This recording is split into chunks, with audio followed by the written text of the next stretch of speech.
Good morning, good morning. Today is February 10, 2024. It's 10:15 in the morning. And here I'm back with another episode of what some insights that I have today. And now, I'd like to talk about forgiveness, pagpapatawad. Okay? Ano ba yung pagpapatawad? Yun pagtanggap sa kamalian ng isang tao dahil may nagawa siyang hindi magandang bagay sa iyo. Okay? So, siguro, alam naman natin yung mga bagay na nasasaktan tayo. Pero minsan, nasasaktan tayo, pero hindi naman intensyon ng ibang tao na masaktan tayo. May mga ganun Pero, ganun pa man, umaasa tayo na yung nakasakit sa damdamin natin, hihingi ng sorry or apology. Na kapag hindi naman niya alam na nasaktan tayo, hindi mangyayari yung paghingi ng tawad. Itaas natin, di ba? Parang sa buhay natin, ginagawa natin yung mga regular na kilos natin sa pang-araw-araw na hindi na natin iniisip kung ito ba mali o tama, mabuti o masama. Di ba? Halimbawa na lang, yung pagkain araw-araw, no? Sanay na tayong kumain ng mga regular nating kinakain, pero dumating yung pagkakataon na kailangan nating tigilan kasi nakasasama sa kalusugan natin. Bawa, yung diabetes, over time, nagkakaroon ka ng higher blood sugar kasi habang tumatanda, yung physical activities natin ng bata ay nagbabago habang tumatanda tayo. At dahil doon, yung regular na exercise natin na ginagawa natin ng kabataan, hindi na natin nagagawa, lalo na kapag nagtatrabaho ka. O kaya, hypertension, no? Pag meron kang diabetes at hypertension, at sanay ka ng kumain ng mga bagay na matataba at mamamantika, pagdating sa araw, yung hindi masama nung una, makasasama na, relatively speaking. Ganon din yung sa tao. Yung ginagawa natin, nakasanayan na natin ginagawa sa pakikipag-ugnayan natin sa ating kapwa-tao. Minsan, dumarating yung pagkakataon na iba pala yung mood niya, na yung sinabi mo sa kanya, iba ang interpretation, kaya hindi man natin alam, nakakasakit tayo. At nangyayari yan sa tunay na buhay. Ngayon, sabi ko nga, iaangat ko lang ng konti. Kung hindi tayo maingat sa mga ginagawa natin, nagkakasala tayo. Kaya nga, nandyan yung pagpapatawad ng Diyos. Na? Kaya nga hindi natin alam Ngayon, gusto kong linawin ng konti kung ano ba yung tinatawag na pagpapatawad na yan. At huhugot tayo sa Biblia, at hindi tayo biblista, hindi tayo marunong, pero alam natin yung ilang istorya tungkol sa pagpapatawad. Halimbawa, yung prodigal son, di ba? Kinuha niya lahat yung kanyang mana, nilustay niya yung kanyang mana, at pagkatapos bumalik. At pagbalik niya, natuwa yung ama, at pagkatapos nagpahanda at winelcome yung anak na naglustay. Siyempre, nagselos yung kapatid. Sabi niya, nagal na akong nandito pagkatapos hindi mo man lang ako pinaghahanda. Tapos yung good for nothing na anak mo na iniwan tayo, pinaghanda mo dahil bumalik. Asan yung fairness? Sabi nung tatay, simple lang. Sa buong pagkakataon, nandito ka masagana ka at maayos ang buhay mo. Pero itong anak natin na ito, itong kapatid mo, naligaw at ngayon ay bumalik. At yung pagbalik niyang yun yung dapat nating ipagdiwang. Yung pagdiriwang na yun yung pagpapatawad.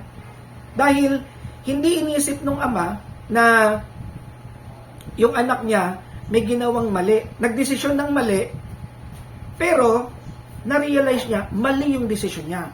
At nandoon yung paghingi ng pagpapatawad na pwedeng patirahin mo na lang ako dyan dahil kumakain na siya sa kainan ng mga baboy. Pero dito sa aking ama, sa tahanan ng aking ama, kahit siguro doon lang ako, maging maayos lang yung buhay ko, okay na sa akin kasi mali ako So, bago magkaroon ng pagpapatawad, kailangan mayroong paghingi ng tawad. Kaya nga sa simbahang Katoliko, meron tayong tinatawag na confession eh. At pag nag-confess ka, nandoon yung pagpapatawad. Pero, ang sabi, meron kang tinatawag na penance. Meron kang gagawing effort para maibalik yung relationship nyo. At hindi naman ganun kahirap yung tinatawag nating penance. So, pupunto tayo sa tatlo. No? Una, mapagpatawad ba tayong tao? Ibig sabihin, magiging maligaya ba tayo kapag yung mga nagkamali sa atin, nagkasala sa atin, magsasay sorry sa ginawa nila sa atin. Kaya yung ginawa nila sa atin, tama o mali, mabuti o masama, o minsan hindi natin alam, nagsosorry di ba? Kaya, sorry ha, ganun. At aalamin natin, bakit ba? Minsan ganun talaga. Depende sa tao, depende sa kalagayan niya. Pero importante, handa ka bang magpatawad? Paano ba yung pagpapatawad? Kaya bang tanggapin yung tao na may ginawang mali sa'yo? Gaya ng pagtanggap ng ama dun sa prodigal son. Kasi yun yung halimbawa eh. Ngayon, mangyayari lamang yan kasi makikita natin na yung ama at anak magkapamilya. Pupunta tayo ngayon sa konsepto ng pamilya. Di ba? Sa ayaw sa ating gusto natin, yung pinagsamahan natin, yung kadugo. Sabi nga, blood is thicker than water. Mas madali magpatawad eh. Mas mahirap magpatawad kung hindi mo kadugo. Pero ano ba yung pamilya? Siguro kung gagaya sa Constitution, meron tayong citizenship by naturalization, saka citizenship by blood, yung natural born citizen. Ganon din sa buhay natin eh. Meron tayong hindi kadugo, pero ang tawag natin, kapamilya. Bakit? Kasi gaya ng sa isang pamilya, yung pagsasama ninyo, nandoon yung katangian ng samahan ng isang pamilya. At umaangat po siya. Yun ang maganda eh. Siguro, tatalakayin ko yung aspeto na yon sa ibang pagkakataon. Pero doon muna tayo sa pagpapatawad. Ang punto ko lang, madali tayong magpatawad kung yung taong nagkamali na humihingi ng tawad ay kapamilya. Diba? Pwedeng kaibigan na kapamilya. Alright? Pangalawa, yung tao bang sumama loob natin, humihingi ba ng tawad? Diba? Malawak din yan. Baka mamaya, hindi siya humihingi ng tawad kasi wala siyang kamalay-malay na nakasakit siya. May mga ganun na normal lang. Pero kung mahalaga yung relasyon ninyo at makikita naman sa ating galaw kung nakasakit tayo ng damdamin o hindi, gagawa ng paraan yan para maibalik yung relasyon. At kapag nag-effort yan at hindi ka handang magpatawad, walang tinatawag nating reconciliation. Importante yung reconciliation. At minsan, matagal yan. Depende. Kasi gaya ng sugat, kapag ang sugat ay sariwa, kailangan pagalingin muna yan. Ngayon, kapag ganyan, nasagi, bumuka ulit, kung ano man, na infection, tatagal yan. At figurative po yan. Paano yung na-infection? Halimbawa, humihingi ng sorry, pagkatapos, biglang, ikaw naman kasi, di ba? Yung bang ginastify pa yung sarili, medyo hindi ganap yung paghingi ng tawad. Pag humingi ka ng tawad, ibig sabihin, alam mo sa sarili mo na may nagawa kang mali. Kaso, minsan, ito yung nasa isip natin wala naman akong ginagawang masama Siya yung nasaktan At titignan din natin. Kasi, kung tayo yung nasaktan, ibig sabihin, hindi magkakaroon ng reconciliation kasi hindi natin matanggap yung mga bagay-bagay. So, lagay natin sa klaseng aspeto yan. Siguro, igagawa ko yan ng matrix, no? Pero, tingnan lang natin, mapagpatawad ka ba? May taong nagpapatawad sa humihingi ng tawad. Meron tayong reconciliation. Diba? Meron tayong nagpapatawad, willing magpatawad, pero yung tao hindi humihingi ng tawad. Walang reconciliation. Pero kung yung tao na willing magpatawad nakikipag-ugnayan doon sa taong, alam mo na, nakasakit or vice versa, siguro mayroong tsansa na magkaroon ng reconciliation. Kaya nga, yung tema natin ngayon na pagpapatawad, hindi lang pagpapatawad yan forgiveness and reconciliation. Okay? Tatalakayin ko rin yung isa pang aspeto ng pagpapatawad. Pero ito naman, naaayon doon sa tinatawag nating konsepto ng paralysis. Ano ba yung paralysis? Yung bang disabled ka, hindi ka makagalaw. At hindi ka makagalaw kasi nga, hindi naman tayo makakagalaw ng sarili lang natin Kailangan may ugnayan tayo sa kapwa natin. At yun ang magpapagalaw sa buhay natin. Walang sino man ang nabubuhay para sa sarili lamang. Ang dami ng konsepto, di ba? Ngayon, ang sinasabi ko lamang dito, sa puntong ito, kung nakikinig ka man, itanong mo, sino ba sa mga tao sa buhay mo ang sa ngayon lumamig yung relasyon? Sino ba sa mga tao sa buhay mo na gusto mong makaugnayan pero hindi mo magawa? Pag hindi mo nagawa yung mga bagay na yan at mayroong problema sa relasyon, ang tawag dyan, paralysis. Hindi ka makagalaw. At ang tao, paralyzed, at nakahalaw na naman tayo sa Biblia kung bakit nagkakaroon ng paralysis. At ito yung cure of the paralytic sa Biblia. Ano yung cure of the paralytic? Merong isang tao na lumpo na dinala kay Kristo. Pero hindi sila makapasok kasi nga ang daming crowd na tinatawag. Ang daming tao sa labas, hindi sila makapasok. So ang ginawa nila, pumunta sila sa bubungan, gumawa sila ng butas doon, at ibinaba yung lumpo. Okay? So yung 4 na tao na yon na nagdala doon sa lumpo kay Kristo, ang tawag nila yung 4 na kaibigan. O dito pa lang, tanong natin sino ba yung kaibigan? Ang kaibigan, yung isang tao na maglalapit sa iyo kay Kristo. Ganun kasimple po yon. Meron ka bang kaibigan na naglalapit sa iyo kay Kristo? O ikaw ba ay naglalapit ng mga tao kay Kristo? Yan mga tanong simple lang, no? At ito sa mundo ng kakristyanuhan, no? Kung sa ibang relihiyon naman, pwede rin natin talakayin yan. Pero simple lang, kasi anong relihiyon yan? Simple yung tinatawag nating universal truth, universal value. At ang value natin ito, pag-ibig. Bakit? Kung hindi mahal ng mga tao na yon, yung lumpo, hindi nila ilalapit Di ba? Kaya, pag meron kang isang tao na tingin mo kailangan ng tulong at hinahanapan mo ng paraan para gumaling yung tao na yon, ibig sabihin, meron kang pagmamahal. Pero, ang problema, hindi mo kayang lutasin yung problema ng tao. Halimbawa, lumapit sa'yo, walang pera, kailangan ng pera ng tao kasi may ooperahan, gusto mong tulungan. Wala ka rin pera, anong gagawin mo?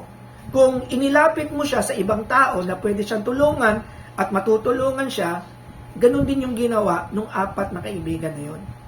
Okay? So, pang mundo, pang Biblia. Ano nangyari? Sabi doon sa Biblia, seeing their faith. Sa pagkakita ng kanilang pananampalataya. Ano sinabi doon sa lumpo? My child, aking anak, your sins are forgiven. Ang iyong mga kasalanan ay pinatawad na. Diba? So, tingnan natin pinatawad na, pero yung mga taong nandoon, iba na isip, lalong-lalo na yung mga matatalino.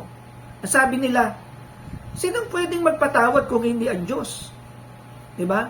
This man is blaspheming. Diba yung blasphemy sa Tagalog? Hindi ko na alam, pero Hindi siya sumusunod sa batas, parang binabastos niya yung Diyos, no? Bakit mo pinapatawad dito? Hindi ka naman Diyos, di ba? Alam ni Christ yung nasa isip nila. Sabi ni Christ, why do you have these thoughts in your hearts? Bakit ganito yung nasa isip at nasa puso nyo? Di ba? Ano ba ang mas maganda, sabi ni Christ? Yung sabihin ko na tumayo ka at maglakad? O yung sabihin na pinatatawad na kita? Pero para patunayan ko sa inyo, di ba? To prove to you that the Son of Man has power here on earth. I tell you, get up, pick up your stretcher, and go off home. Ha? Tumayo ka, tanggalin mo yung saklay mo, at maglakad ka. At yung lumpo, nakalakad. So, forgiveness is a process of enabling the person. Yung disabled, nagkakaroon siya ng power. Enabling. Ibig sabihin, yung isang tao na walang kakayahan, nagkaroon ng kakayahan. At napakalalim po yan, no? Yung pagpapatawad. Ano ba yung mga kasalanan na nagagawa natin minsan? Na hindi natin nakikita yung kagandahan ng tao. Lalo na kapag tayo nasaktan. Diba? Oh, another aspect na naman po yan. Diba? Gumaganda usapan natin, ibabahagi ko na rin. Diba? Si Simon na pinangalan ng Pedro ni Kristo nung Last Supper, yung huling hapunan.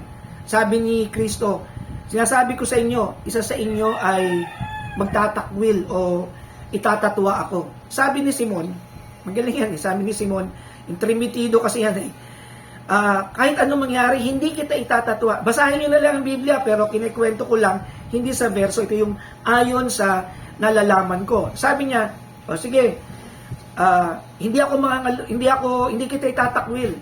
Sabi ni Christ, alam na natin yon. Bago sumikat ang araw, itatakwil mo ako 3 beses. Di ba? Ano nangyari? Alam na natin. Tinakwil siya 3 beses.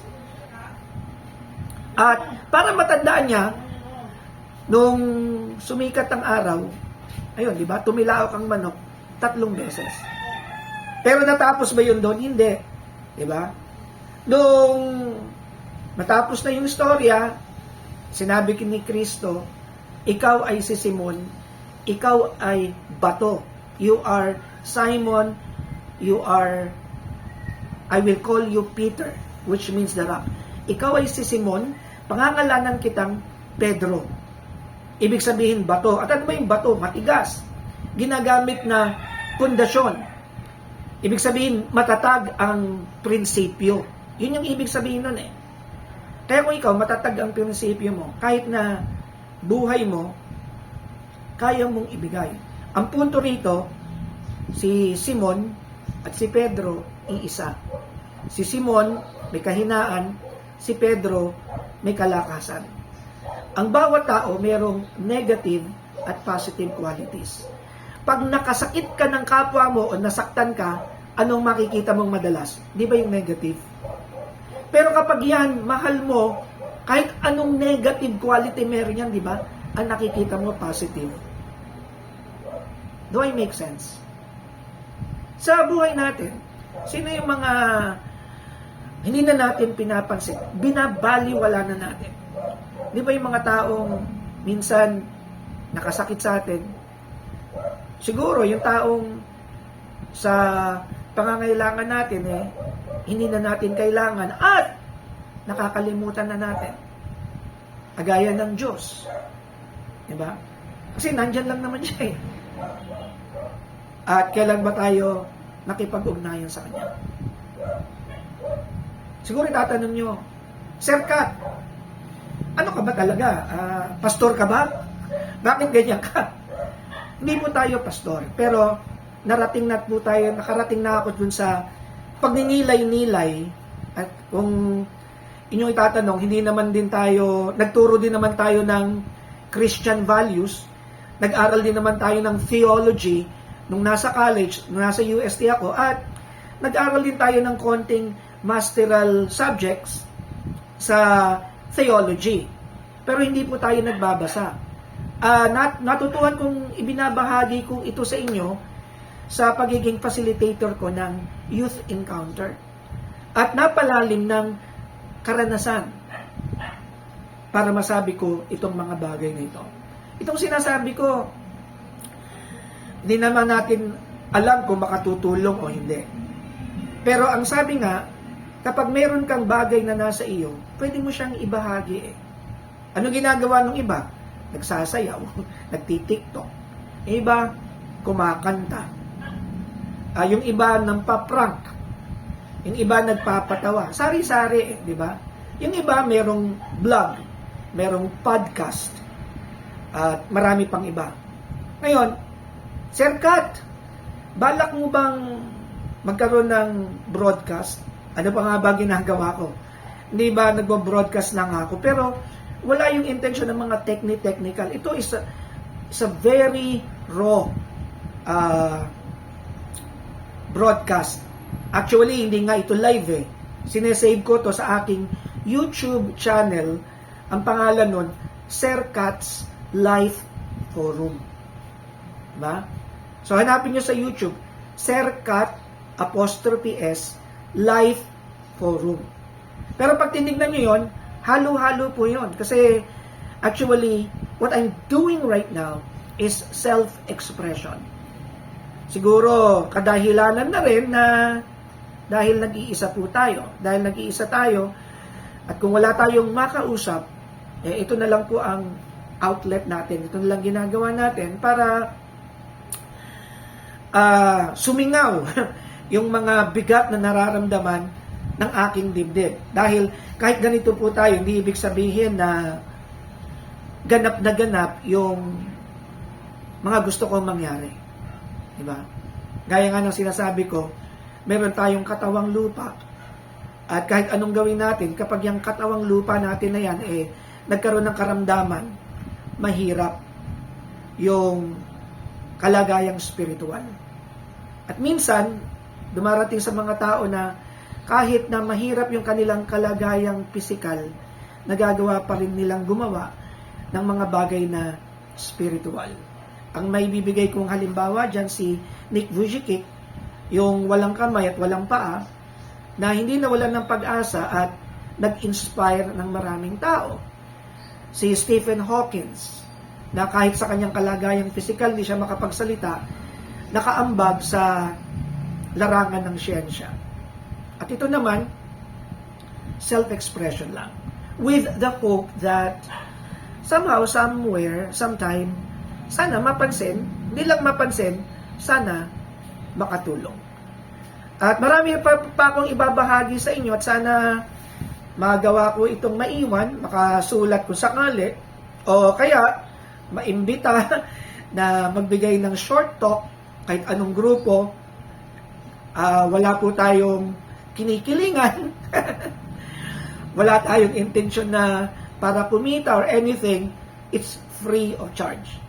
I would love to share my experiences depending on what you need concerning life situation. Ngayon, kung sakali naman na gusto ninyong kumita, meron din paraan. At nagbubuo po tayo ng community, pero ang foundation po natin, hindi doon sa pera. Ang foundation po natin para tumulong sa kapwa. Di ba? So, gaya nga na sinasabi ko, kapag yung gusto mo, ginagawa mo at nababayaran ka pa, kumikita ka pa, yun ang bonus. Pero ang intention ko, hindi para kumita, kung hindi, para may maiwan. Yan. Okay? So, iniiwan ko po itong aking simpleng pagninilay-nilay ngayong araw na ito. Ano na ngayon? 10:40 in the morning, Saturday, February 10, 2024. Maraming salamat. Sana sa mga nakinig, mag-subscribe sa aking YouTube channel para naman dumami-dami. At kung sakali man sa aking Facebook page, lalo na yung mga dating estudyante na sana kahit papano nagkaroon yung pagtuturo ko ng impact sa inyo, you're most welcome to comment. Yan. At Since nabanggit ko na yung bagay na yon, at this point in time, I'm so excited about my teaching career kasi nagtuturo pa rin naman po tayo at marami na akong nakitang pwede kong gawin sa panahong ito. Siguro yung karanasan ko bilang guro dati, karamihan doon, halos yung foundation hindi nagbabago. Yun pa rin. Ibig sabihin, yung prinsipyo ko sa dapat matutuhan, nandoon pa rin. At yun ang ibabahagi ko sa aking pagtuturo. So, I'm excited with my next teaching job. I am teaching at Universal College of Parañaque here in Sucat. Again, good morning to all. This is Sir Kat today talking about forgiveness and reconciliation. Magandang umaga po sa inyo lahat.